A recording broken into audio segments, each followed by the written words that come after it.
Assalamualaikum warahmatullahi wabarakatuh. Kami dari kelompok 7 akan mempresentasikan bab 12 dengan konsep dasar akuntansi syariah, mata kuliah teori akuntansi syariah, dosen pengampu Bapak Dr. Misnen Ardiansyah. Perkenalkan, kami dari kelompok 7 yang beranggotakan 1. Yulistiana Khairunisa dengan NIM akhir 68, 2. Nindi Ayu Milanda dengan NIM akhir 69, 3. Firda Nur Hidayah dengan NIM akhir 70, dan yang terakhir Salsa Nabila dengan NIM 71. Pertama, kami akan membahas mengenai prinsip filosofis akuntansi syariah. Teori akuntansi syariah, atau dalam hal ini adalah knowledge-nya untuk memandu praktik akuntansi atau action. Dari keterkaitan ini kita bisa melihat bahwa teori akuntansi syariah atau knowledge dan praktik akuntansi syariah atau action adalah dua sisi dari satu uang logam yang sama. Keduanya tidak dapat dipisahkan. Prinsip filosofis ini menjadi bagian yang sangat penting dalam konstruksi akuntansi syariah, karena di dalamnya terkandung karakter yang unik dan yang tidak dapat ditemukan dalam wacana akuntansi modern.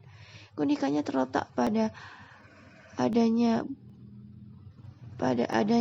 anggapan bahwa akuntansi syariah tidak sekedar instrumen mati yang digunakan untuk kepentingan ekonomi biasa, tetapi juga sebagai instrumen hidup yang dapat membimbing manusia pada arah hakikat kemudian yang sebenarnya. Konsep dasar teori akuntansi syariah. Akuntansi syariah dapat dianggap sebagai sebuah praksis, yaitu pengetahuan yang mencakup aspek filsafat, teori, dan praktek. Konsep dasar merupakan wujud dasar yang mempengaruhi bentuk teori, cara pandang, dan cara mempraktekkan akuntansi dalam dunia ekonomi bisnis. Teori akuntansi memberikan pedoman bagi praktek akuntansi yang benar. Karena teori itu dijadikan pedoman, maka perlu dibangun dengan baik agar tidak mengarah pada praktek yang tidak benar. Untuk itu, penetapan konsep dasar teori akuntansi syariah didasarkan pada prinsip filosofis. Sedangkan prinsip filosofis itu sendiri secara implisit diturunkan dari konsep faith, knowledge, dan action yang tidak lain adalah berasal dari nilai-nilai tauhid. Materi yang selanjutnya yaitu pada bab 13 mengenai sinergi oposisi Bainer. Formulasi tujuan dasar laporan keuangan akuntansi syariah. Entity Theory, unifiksi kekuasaan ekonomi. Konsep entity theory merupakan pengembangan dari konsep priority theory. Namun bila diinterpretasikan secara kritis, khususnya dalam konteks konsep kepemilikan, sebagian besar muatannya tetap berbasiskan aspek-aspek ideologis yang sama dengan konsep proprietary theory. Beberapa aspek ideologis ini dapat diterangkan dengan cara yang pertama. Walaupun konsep entity tidak mengekspresikan diri sebagai konsep kepemilikan mutlak, tetapi konsep ini tetap melanjutkan proyek sebelumnya yang mengemban semangat perolehan dan akumulasi kekayaan tanpa batas. Yang kedua, kemutlakan hak kepemilikan tidak terletak pada kekuasaannya untuk merealisasikan kekayaan, tetapi pada terbebasnya kekuasaan tersebut dari etika kemanusiaan. Dan yang ketiga, sudut pandang konsep entitas dengan demikian memberikan basis rasionalitas baru terhadap orientasi kekayaan tak terbatas, yaitu legitimasi normatif etis dengan bentuk persamaannya.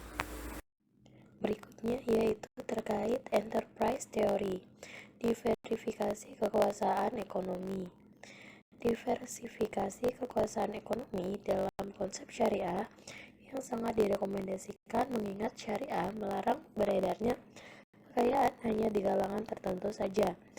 Oleh karena itu, proprietary teori dan entity teori tidak akan mampu mewadahi kemajemukan masyarakat atau stakeholder dan bisnis yang saat ini adalah konsep ini memang sangat dekat dengan syariah, namun dari sudut pandang syariah, konsep ini belum mengakui adanya partisipan lain yang secara tidak langsung atau indirect partisipan memberikan kontribusi normal ekonomi, yang artinya konsep ini belum bisa dijadikan sebuah justifikasi bahwa enterprise theory telah menjadikan konsep teoritis akuntansi syariah sebelum teori tersebut mengakui eksistensi dari indirect partisipan. Berikutnya yaitu terkait epistemologi sinergi oposisi biner. Penjelasan tadi secara implisit menunjukkan bahwa pemilik perusahaan dalam property theory entity theory merupakan pihak yang sangat penting dan sentral, sementara enterprise theory berpikir lebih holistik dengan cara mengakui pihak lain, the other, selain pemilik perusahaan atau stakeholders sebagai pihak yang juga memegang peranan penting bagi kesinambungan hidup perusahaan. Adapun beberapa prinsip dari filosofis dan konsep dasar teori akuntansi syariah. Yang pertama yaitu prinsip humanis, yaitu mempunyai dua konsep dasar, instrumental serta sosioekonomik. Prinsip kedua yaitu emancipatorius, yang mempunyai konsep dasar, critical dan justice. Yang ketiga, transcendental, yang mempunyai konsep dasar all inclusive dan rasional intuitif. Dan yang terakhir, theological, yang mempunyai konsep dasar ethical dan holistic welfare. Pembahasan yang selanjutnya yaitu enterprise theory, diverifikasi kekuasaan ekonomi. Diverifikasi kekuasaan ekonomi dalam konsep syariah sangat direkomendasikan mengingat syariah melarang beredarnya kekayaan hanya di kalangan tertentu saja. Oleh karena itu, proprietary theory dan entity theory tidak akan mampu mewadahi kemajemukan masyarakat atau stakeholders dan bisnis yang ada saat ini. Konsep ini memang sangat dekat dengan syariah, namun dari sudut pandang syariah, konsep ini belum mengakui adanya partisipan lain yang secara tidak langsung atau indirect participants memberikan kontribusi normal ekonomi.